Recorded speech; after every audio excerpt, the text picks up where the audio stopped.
नमस्कार। तो दोस्तों, आज हम निकल रहे हैं धौलाधार की गोद में बसी खूबसूरत ग्लेशियर लेक करेरी लेक की ओर। एक ऐसा सफर जहां हर कदम हमें प्रकृति के और करीब ले जाता है। इस जर्नी की शुरुआत और भी खास है क्योंकि हमारे साथ है नीरज भाई और लूका, जो अभी से इस एडवेंचर को एंजॉय कर रहा है। हम चंबी से निकलकर घेरा के रास्ते करेरी गांव की ओर बढ़ रहे हैं नौली पुल तक, जहां से ट्रैक शुरू होता है। धर्मशाला से यहां तक की दूरी करीब 25 किलोमीटर है और हर मोड़ पर बदलते नज़ारे इस सफ़र को यादगार बना रहे हैं।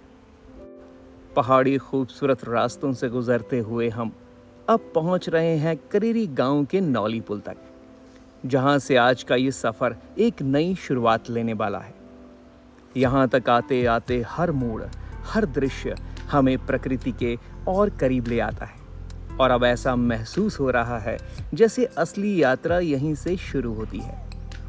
आज हम इस पूरी यात्रा को एक डे हाइक के रूप में पूरा करने वाले हैं और दिल में बस एक ही उत्साह है, इस सफ़र के हर पल को जीना और महसूस करना। आज के इस ट्रैक में मेरे साथ हैं नीरज भाई, मेरे दोस्त अजय और रोहित, और हमारे साथ है हमारा खास मेहमान लूका, जो अपनी मौज मस्ती और जोश के साथ इस सफ़र को और भी यादगार बना रहा है। अब हम सब एक साथ इस खूबसूरत जर्नी की शुरुआत करने जा रहे हैं। जय शंकर। तो चलिए अब ट्रैक शुरू करते हैं करेरी लेक की ओर। लियोन नाले के साथ साथ चलते हुए हम अब धीरे धीरे जंगल के अंदर जा रहे हैं और माहौल बहुत ही शांत और खूबसूरत लग रहा है।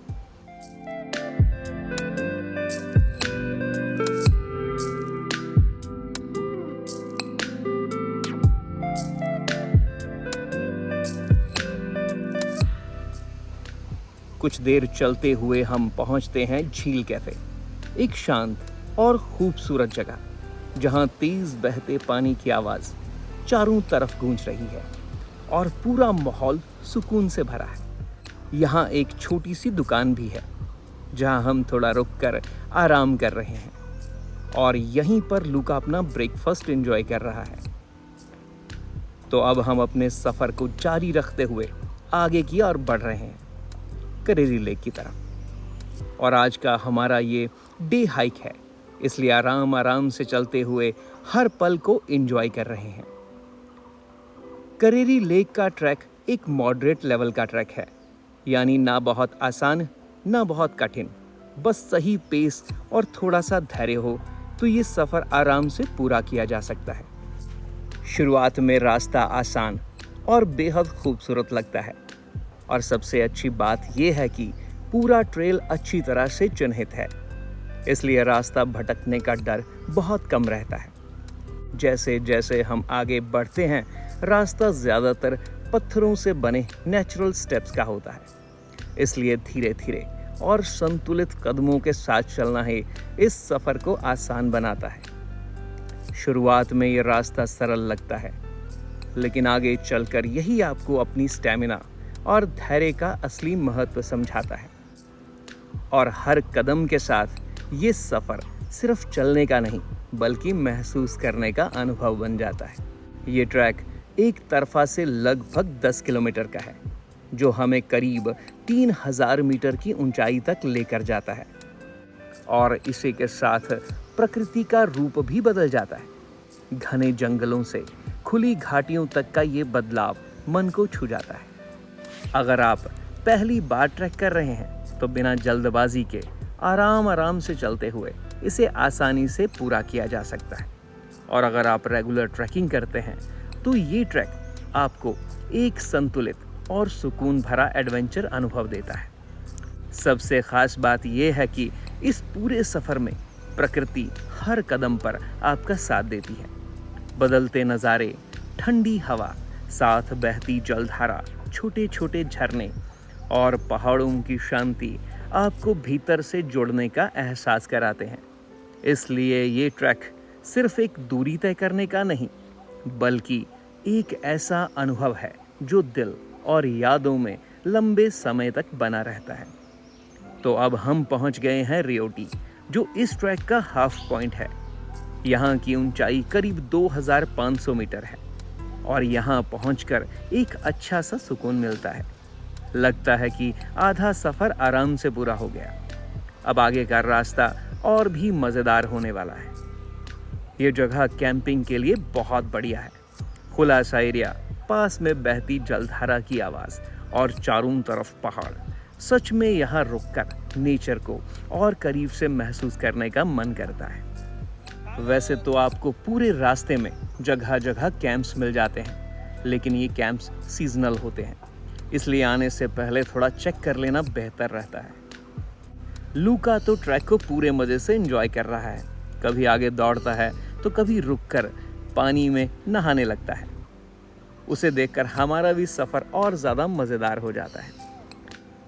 अगर आप सही मौसम में आते हैं तो रास्ते में खिलते बुरांश के लाल गुलाबी फूल इस सफर की खूबसूरती को और भी बढ़ा देते हैं। धीरे धीरे रास्ता खुलने लगता है, पेड़ पौधे भी कम हो जाते हैं और अब ऐसा महसूस होता है जैसे हम किसी खुली घाटी या गलीनुमा रास्ते में चल रहे हों। दोनों तरफ पहाड़ और बीच में ये रास्ता एक अलग ही एहसास देता है। इस हिस्से में बड़े बड़े पत्थर भी काफ़ी मिलते हैं, जिनके बीच से होकर चलना ट्रैक को थोड़ा एडवेंचरस और मज़ेदार बना देता है। साथ साथ बहती जलधारा की मधुर आवाज़ इस सफ़र को और भी खूबसूरत बना देती है। हल्की हवा और पानी की इस धुन के बीच चलते हुए हर कदम और भी सुकून भरा लगने लगता है। कुछ दूरी और तय करने के बाद हम पहुंच जाते हैं भजाणु, जो इस ट्रैक की आखिरी कैंप साइट है। यहाँ तक पहुँचते पहुँचते सफ़र एक अलग ही एहसास दे जाता है। थकान के साथ साथ एक संतोष भी महसूस होता है कि हम इस खूबसूरत यात्रा को अच्छे से तय कर रहे हैं। एक ज़रूरी बात, यहाँ से आगे लेक के आसपास कैंपिंग करना मना है। अगर कोई ऐसा करता हुआ पाया जाता है तो करीब 2500 रुपये तक का जुर्माना लग सकता है।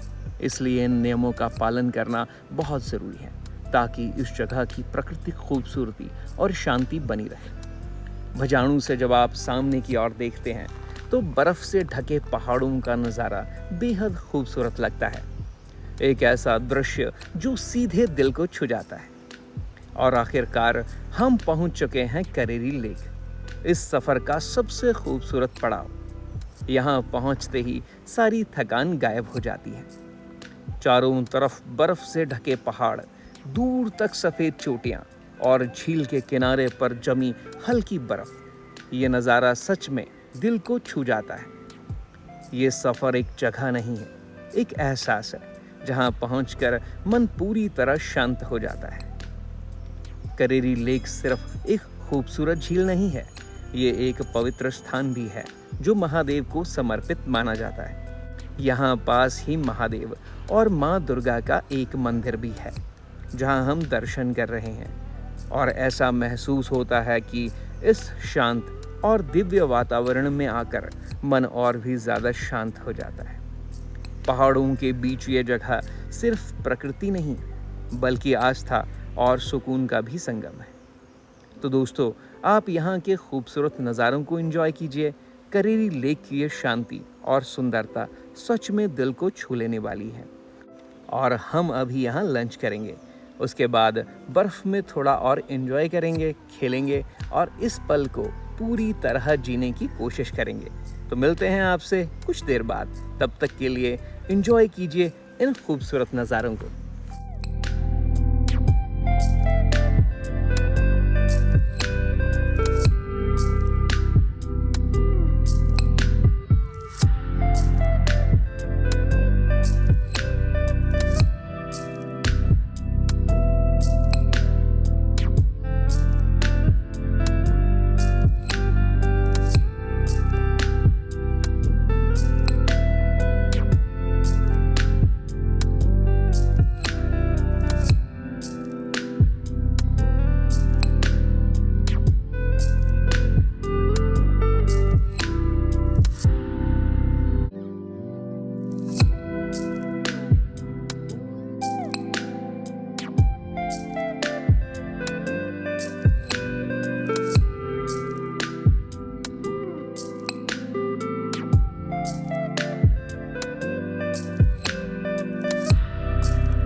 तो दोस्तों, करेरी लेक का ये नज़ारा आपको कैसा लगा?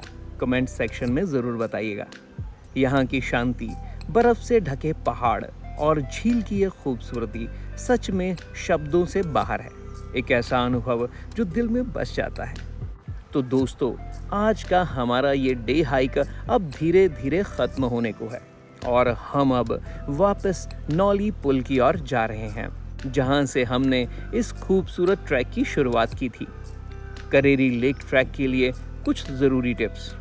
ये एक मॉडरेट लेवल यानी कि 10 किलोमीटर का एक तरफा ट्रैक है, इसलिए आराम से और स्टडी पेस में चलें। अच्छे ट्रैकिंग शूज़, पर्याप्त पानी और हल्के स्नैक्स साथ रखें। मौसम कभी भी बदल सकता है, इसलिए वार्म जैकेट और रेन कवर ज़रूरी है। रास्ता वेल मार्क्ड है, लेकिन जल्दबाजी ना करें और हर पल एंजॉय करें। कैंप्स सीजनल होते हैं और झील एक पवित्र स्थान है, इसलिए कचरा बिल्कुल ना फैलाएं और नेचर का सम्मान करें। इस सफ़र में हमने सिर्फ दूरी तय नहीं की, बल्कि हर कदम पर नेचर को महसूस किया। कहीं बहती जलधारा की आवाज़, कहीं बर्फ से ढके पहाड़ और हर मोड़ पर बदलते हुए नज़ारे। ये सब यादें अब साथ लेकर वापस जा रहे हैं। थकान ज़रूर है, लेकिन दिल में एक सुकून और खुशी भी है कि हमने इस जर्नी को पूरी तरह जिया। वापसी के रास्ते में लूका के पैर में चोट लग गई। पहले तो वो थोड़ा रुक गया, लेकिन फिर भी उसने चलने की कोशिश की। फिर हम उसे आधे रास्ते से ही प्यार से कंधों पर उठा लेते हैं और लूका भी जैसे समझ रहा हो कि हम उसकी मदद कर रहे हैं। वो बिल्कुल शांत रहता है, कोई परेशानी नहीं, बस भरोसा और सुकून। रियोटी से लेकर नीचे तक हम उसे आराम से और ध्यान से साथ लेकर आते हैं, ताकि उसे कोई और तकलीफ ना हो। उस पल में एहसास होता है कि ये सफ़र सिर्फ पहाड़ों का नहीं, ये साथ चलने, एक दूसरे का ध्यान रखने और बिना कहे समझ लेने का भी नाम है। तो चलिए, अब हम सेफली वापस लौट रहे हैं और इस यादगार दिन को दिल में हमेशा के लिए समेट कर जा रहे हैं। तो दोस्तों, अब आप बताइए, अगर आप हमारी जगह होते तो क्या आप भी अपने किसी साथी या पेट को ऐसे मुश्किल समय में प्यार से संभाल कर सेफली नीचे तक लेकर आते? कमेंट सेक्शन में ज़रूर बताइएगा, क्योंकि ऐसे मोमेंट्स में सिर्फ सफ़र नहीं होता, असली बात होती है केयर, साथ और भरोसे की। और आखिरकार हम वापस नौली पुल तक पहुंच चुके हैं। यहाँ आकर ऐसा लगता है जैसे पूरा सफ़र एक खूबसूरत याद बनकर दिल में बस गया हो। थकान के साथ साथ एक सुकून भी है कि हमने इस जर्नी को पूरी तरह जिया और एक दूसरे का साथ निभाया। अगर आप इस ट्रैक के बारे में और जानना चाहते हैं तो कमेंट सेक्शन में ज़रूर बताइएगा। और अगर वीडियो पसंद आया हो तो लाइक, शेयर और हमारे चैनल को सब्सक्राइब करना मत भूलिएगा। जल्द ही मिलते हैं आपसे एक नई एडवेंचर वीडियो के साथ। तब तक के लिए दीजिए इजाज़त। धन्यवाद।